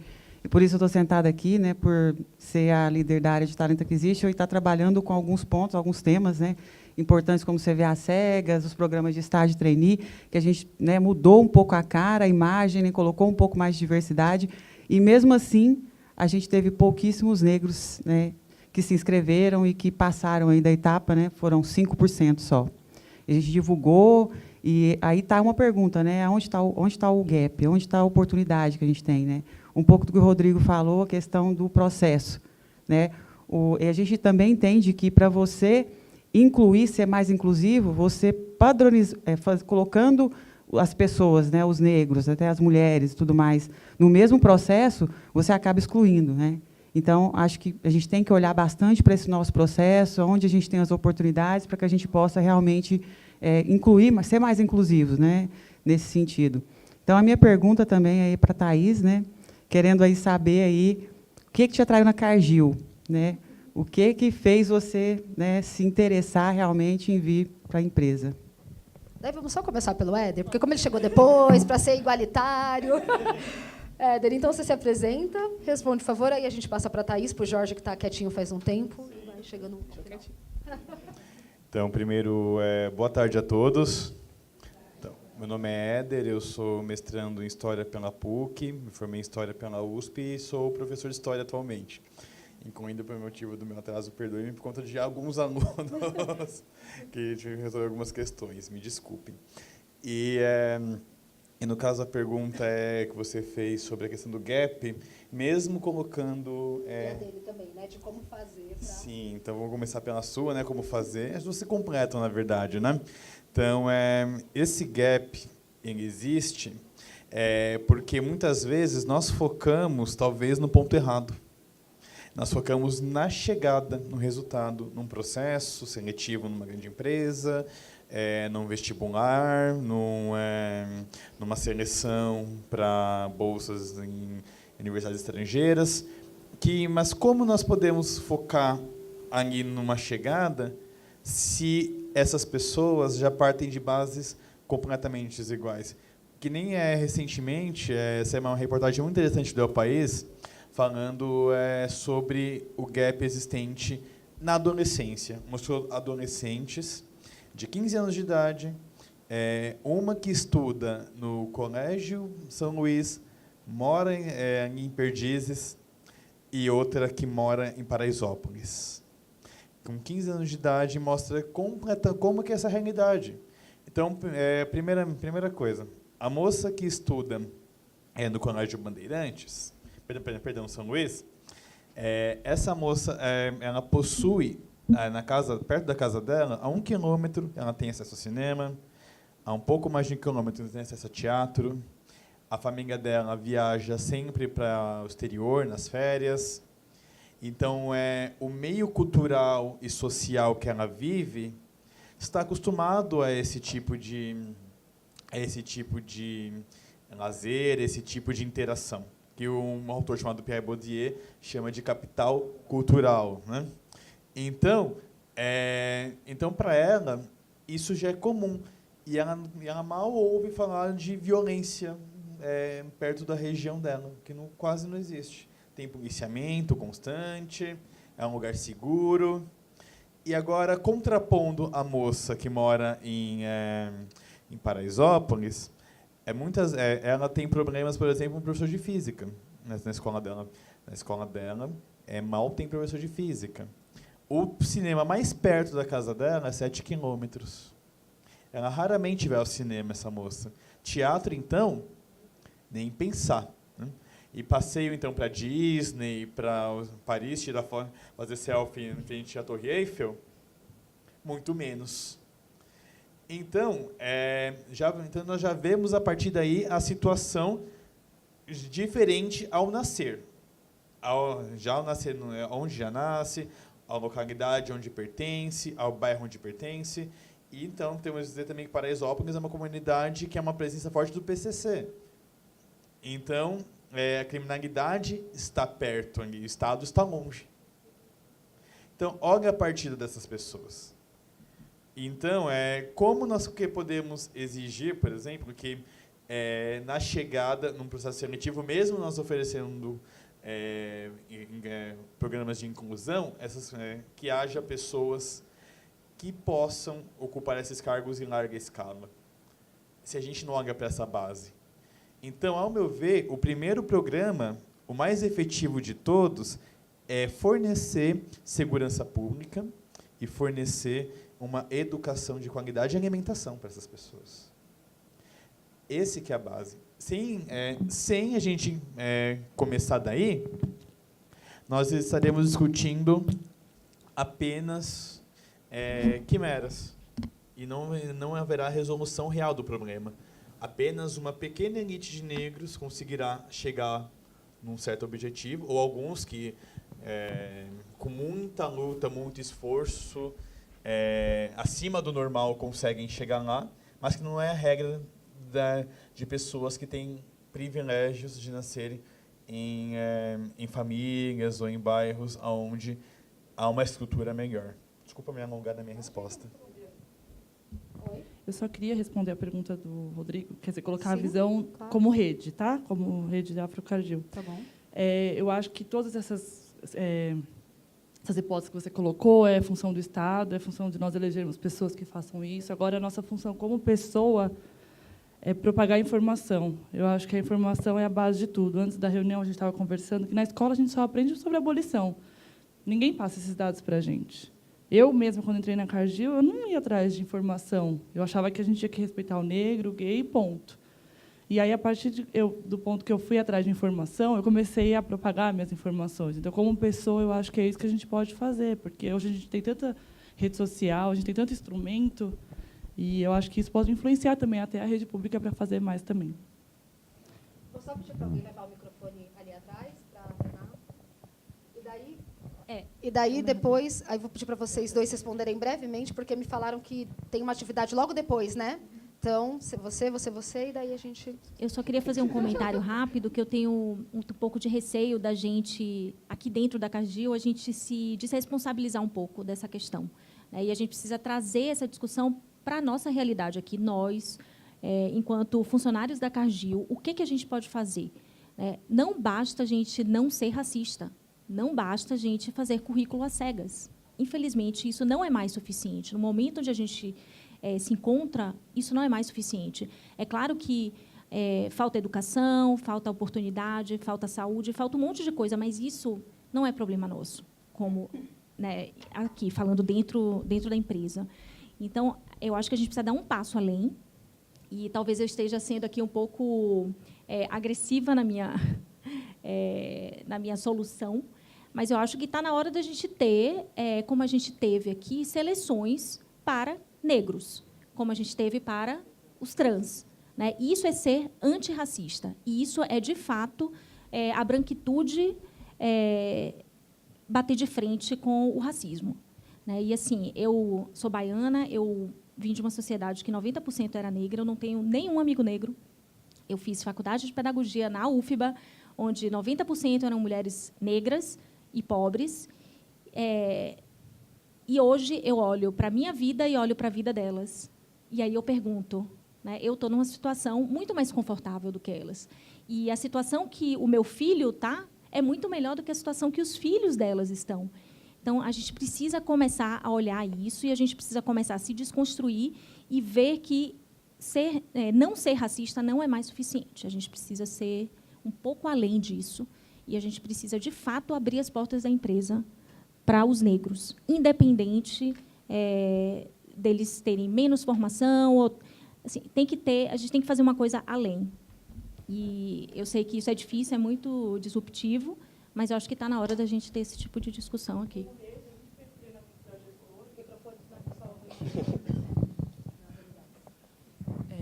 Eu acho que você tem razão. A gente fez um treinamento para gestores e recrutadores. Eu acho também que todos têm que engajar essas equipes a participarem, porque lá a gente fala como empresa a gente pode melhorar, como a gente pode atrair mais negros. A gente abre a porta. A gente contratou uma pessoa especializada nisso. E a aderência não foi tão alta. Então, é o que ela falou. Às vezes, a gente fala muito, na hora de aderir, pegar 2 horas e vir num treinamento, eu sei, todo mundo tem os seus compromissos, mas é o que, como rede, a gente tenta trazer para a empresa. Então, nos próximos, vocês que estão participando, engajem as suas equipes a participarem. É muito importante para nós, como rede, e para as pessoas que estão atrás de emprego também.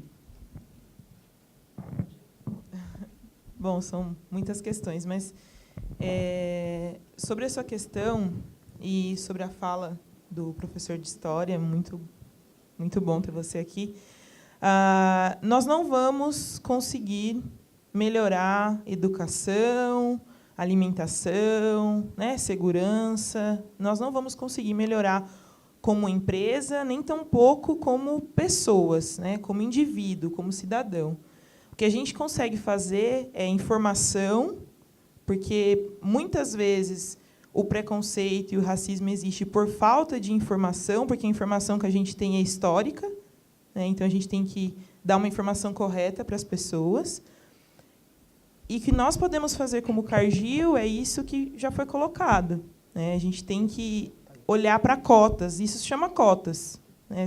Talvez as pessoas não gostem que falem isso, mas é cotas. Eu nunca usei cotas, porque eu tive condições, minha família teve condições que eu sempre estudasse em colégio particular, e as universidades que eu frequentei foram muito boas, mas eu sou exceção, como eu disse. As cotas são importantes. Né? A visão de cotas é muito distorcida no Brasil. A gente fala de cotas, as pessoas pensam, mas tem branco pobre também, mas as cotas não é uma questão não é uma questão econômica, é uma questão social.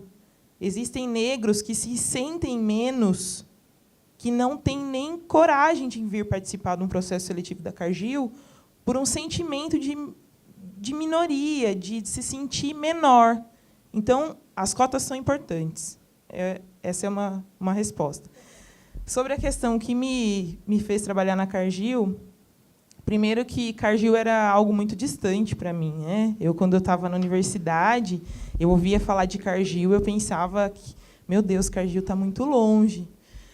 Quando eu recebi a ligação para participar do processo seletivo, eu falei assim para a moça do RH, você pode me enviar um e-mail, por favor? Porque eu queria ter certeza, né, do que ela estava falando.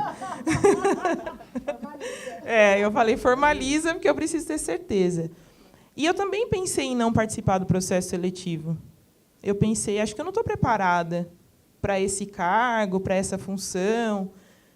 Não pensava que eu poderia trabalhar aprendendo, né?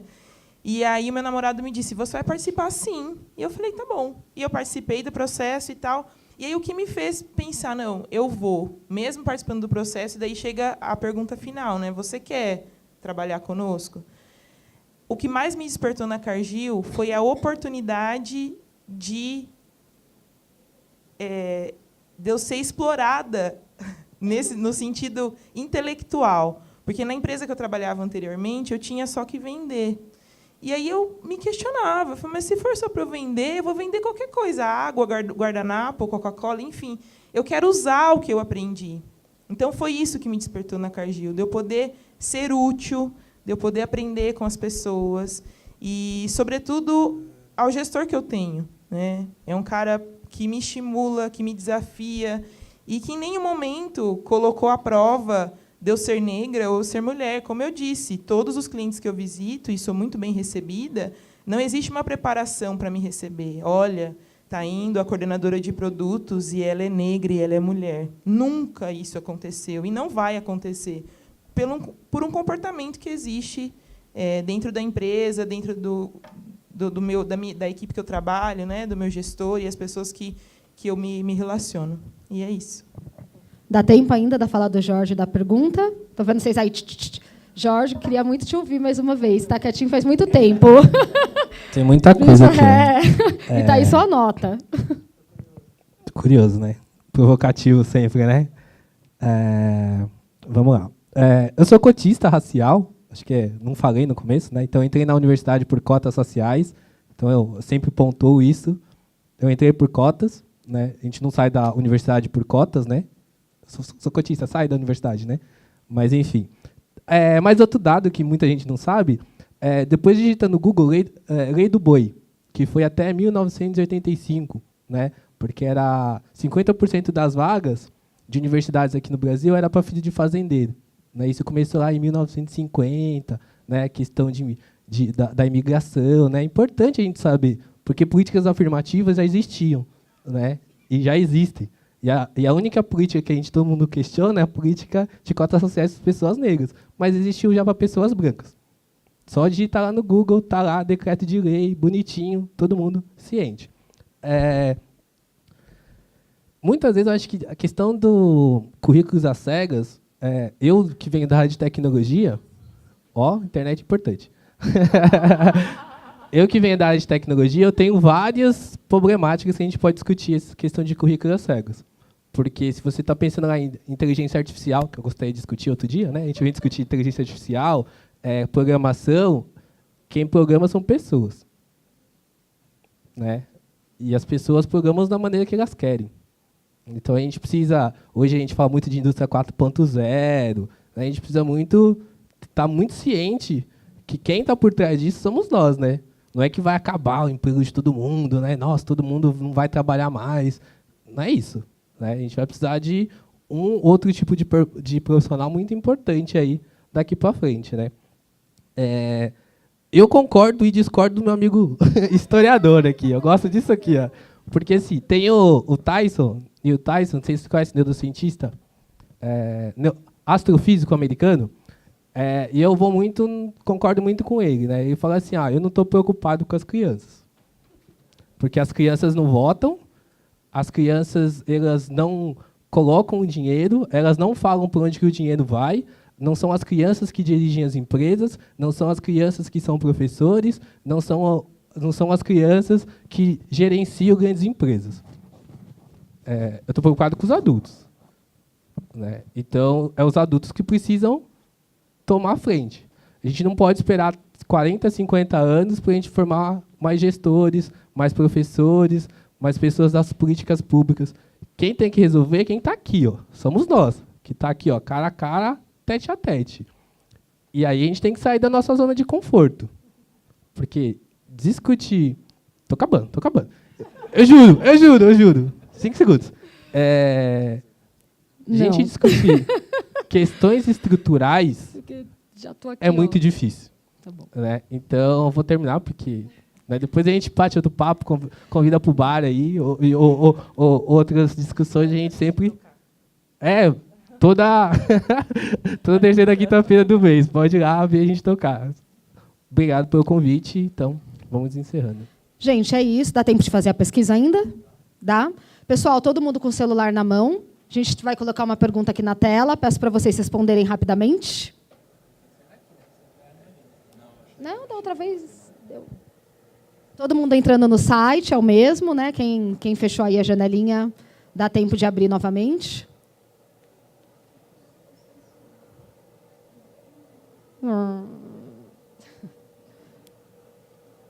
O Éder pediu o direito de resposta, eu não dei porque a gente está com o tempo estourado, mas a gente vai ficar os 4 aqui fora, disponíveis para conversar com vocês e resolvendo isso. Foi, rapazes?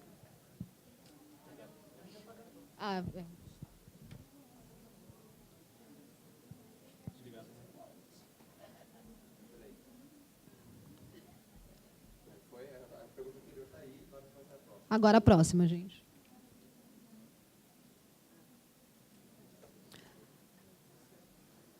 Lembrando de colocar a senha, se pedir, né? 594455. Não, a pergunta tem uma mudancinha aí, né? Em um país tão desigual como o Brasil, a gente fez um acréscimo. Você considera a meritocracia justa?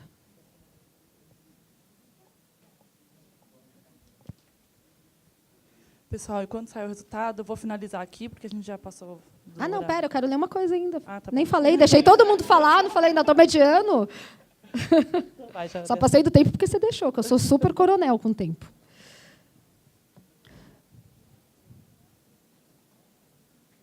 E aí, quando vocês quiserem.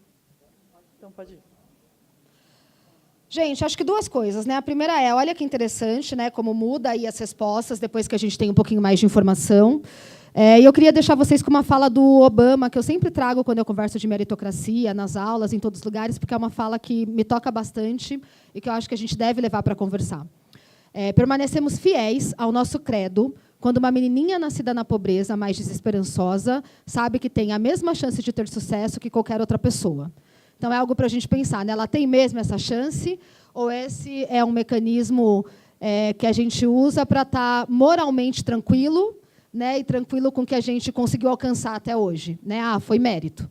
Então, deixo essa reflexão para vocês, reforço que a gente está aqui fora para conversar qualquer coisa, e obrigada, Cargill, por essa oportunidade de ter uma conversa tão relevante como essa. Obrigada. Imagina,